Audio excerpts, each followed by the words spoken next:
नमस्ते, सदा खुश रहो बिटिया। I, Jv'n Dr L Sharma, Professor, Jyoti Vidyapeeth Women's University, Jaipur. Today our topic is New Public Administration. New Public Administration (NPA) evolved in 1960s due to turmoil in US due to war and unrest. The Public Administration Scholars organized Minnebrooks Conference under the chairman of Dwight Waldo. The Minnebrooks Conference, held under the patronage of Dwight Waldo, gave rise to the new public administration in the late 1960s. The following are the major landmarks in the rise and growth of the new public administration. First one, Honey Report on Higher Education for Public Services, 1967 in the USA. The Philadelphia Conference on the Theory and Practices of Public Administration, 1967 in the USA. Chairman of this conference is James C. Charlesworth. Third, publication of Dwight Waldo's article Public Administration in a Time of Revolution in 1968. Fourth, the Minnebrooks Conference 1968 in the USA. Fifth, the publication of Toward a New Public Administration, the Minnebrooks Perspective, edited by Frank Marini in 1971.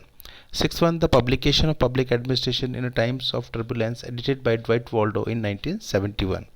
Seventh, publication of George Fredrickson's the book New Public Administration in 1980. Now we shall discuss about the anti-goals of the new public administration.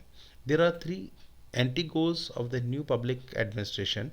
First is anti-positivism, that rejects the definition of public administration as a value-free and make a public administration more flexible, receptive and problem solving. Second is anti-technical, respect emotive, creative human and doesn't treat him like a cog in the machine. Third one is anti-bureaucratic and anti-hierarchical. That means it is more or less anti-bureaucratic or anti-hierarchical. Now we shall discuss about the goals of new public administration. There are 5 goals of the new public administration that denotes that what is a new in the new public administration. First goal is relevance. Public administration focused on the efficiency and economy. This has a little significance to the modern problems and so were insignificant. NPA wanted a meaningful study toward the realities of the social life. It stresses that discipline had a little to say about the contemporary problems and issues and was therefore becoming irrelevant. It demands a meaningful studies oriented towards the realities of the social life. Second one, the values. The new public administration rejects the value neutral stand taken by the management oriented public administration. It makes clear that it's a basic normative concerns in the administrative studies. It advocates openness about the value being served through the administrative actions. That means the rejected value neutral stance of public administration. It wants openness about the value being served through the administration action. Third goal of the new public administration is social equalities, which states that the administrator should be a champions of underprivileged. They should use discretion to protect the poor. That means social equality in which the privileges shall be given to each and every sections of the society. They should use their discretion in administrating the programs to protect and promote the interests of the poor people or uncommon men. Fourth goal of the new public administration is change, that rejected the status quo, bring innovations in the administrative machinery for bringing about the social changes. That means in modern scenario we require several changes like social equity, like values, like ethics, like client focus administration, which is also a fifth goal of the new public administration. Now the fifth one is client focus administration. Client focus administration means providing goods services to clients and also giving them a voice in how, when, what is to be provided. According to the Robert T. Kolmsky, five goals provided a sense of the new public administration from a prospective and positive things that what it want to approach. It implies a view of mankind as a being a substantially manageable and potentially perfectible. Its possessive theme is the demand for relevance. It advocates the social equity as the most common vehicle for guiding the task of human development. That means it mostly focus upon the social equality in various perspective aspects. It recognizes that the administrative value neutrality is neither possible nor desirable.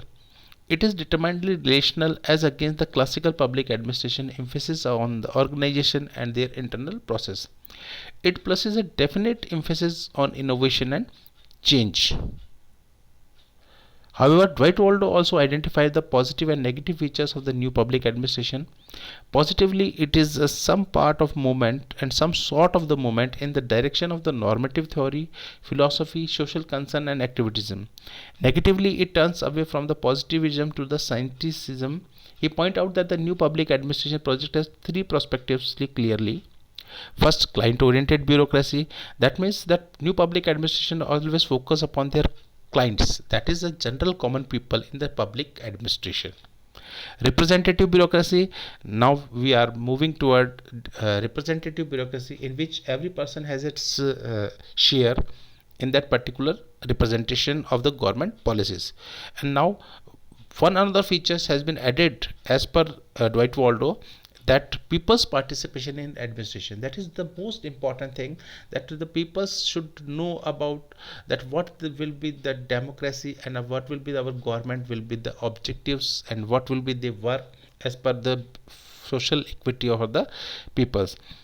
According to the Fredrickson, the new public administration is less generic, more public, less descriptive, more prescriptive. That means all the things has been mentioned in detail. Less oriented toward concerning what exists to be unalterable and more oriented toward the changing reality. More ready to influence the policies that can improve the quality of the working life as well as the more competent to implement such policies.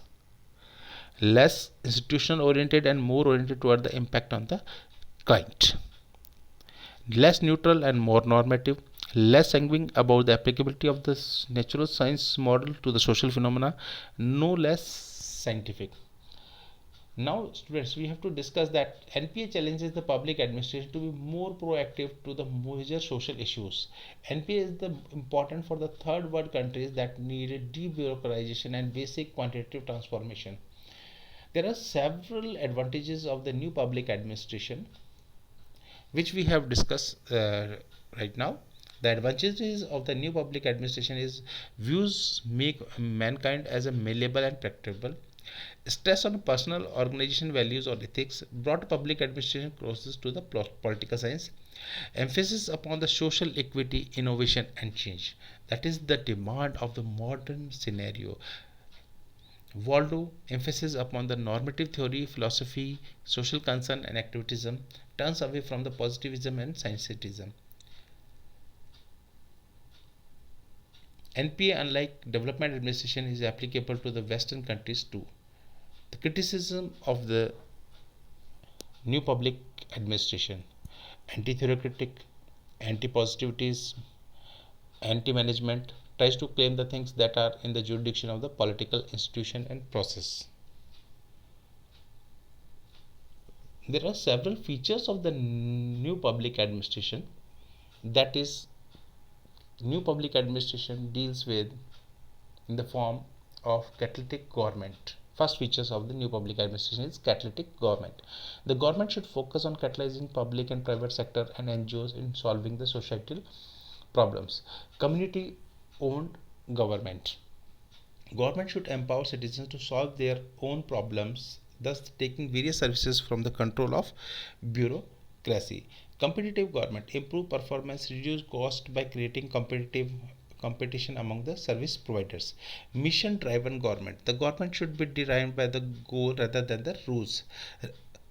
Most important features of the NPA is result orientation, the focus on outcomes by encouraging the target achievement and missions directed efforts, customer driven government, less institution oriented, more client impact oriented, enterprising government, the focus on the generating money that just spending, anticipatory government, proactive than firefighting approaches, responsiveness should be inbuilt in the system to meet the changes. Another features of the NPA is decentralization, which is most essential in the modern administration. That is division of the power, that is known as decentralization. Shift from hierarchical to the participatory management and teamwork. Last feature of the new public administration is market oriented government. In these features, the government has to opt from the market mechanism, not the bureaucratic mechanism. Motivate the employees by using HR methods. This will boost their morale and they can serve the citizen proactively. Here we can note that the total quality management is delivering quality services to the employees. The major impacts on this is re-engineering. Remove old job processes, rules, plan jobs again, and train the employees to focus on eliminating efficiency and increase the productivity. Benchmarking, compare works and methods against the best practices to improve the quality and output. This is the new concept in new public administration, benchmarking, in which we have to research again and again about the best practices to improve the quality nations. And other last one is empowerment. Employees are free to take initiative, making decision and monitor the results. Besides this, there are several criticisms of new public administration, that the new public administration movement brought the public administration closer to the political science if it was criticized by the anti-positive, anti-theoretic and anti-management, which is we have already discussed. In the words of the Robert T. Gordon, described that it is a revolution or radicalism in the world and at the best status quo in the skills and technologies. Carter and Duffley doubts that whether the social equity is actually getting recognized as an established objective of public administration apart from the prevailing objectives of the efficiency, effectiveness and accountability, because in the public administration we have to deal about the public accountability, that government is accountable to the people for his work and other things. So students, this is all about the new public administration.